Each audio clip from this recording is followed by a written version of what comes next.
मला बसमध्ये सीट नाही भेटत, कोणाच्या हृदयात जागा काय भेटणार आहे?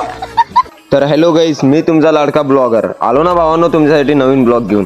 आणि आपली इंस्टा फॅमिली भेटली होती ना आज आपल्याला, आणि कुठं भेटली होती हे तुम्हाला थोड्या वेळाने सांगणार. मग निघालो ना मी धानोऱ्याला जायसाठी. मग पोचलो ना भावांनो धानोऱ्यावर पोचलो आणि बसची वाट बघत होतो ना. मग तेवढ्यात बस आली आणि गेलो ना आपण मंगरुळपीरच्या आतमध्ये. मग काय आपण ऑफिसची चाबी घेतली आणि निघालो ना ऑफिसकड.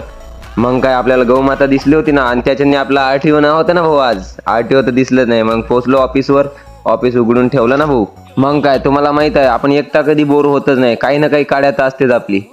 आणि एका जागेवर काय आपल्याला गरमत नाही भाऊ. मग निघालो ना आपण गाडी घेऊन.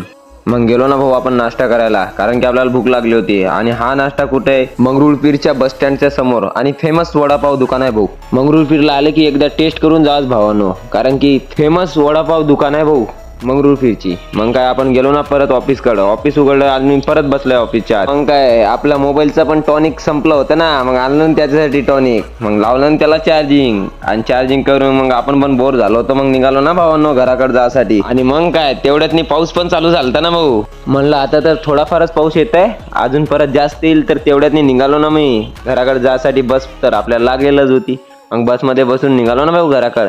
मग काय दत्तापूरला येऊन माताचं दर्शन केलं ना, आणि आपला मित्र साईडला बसलेला होता. धानोऱ्यावर पोहोचलं की नेमकी जिथं सोल्जर प्लस चालू होतं ना भाऊ.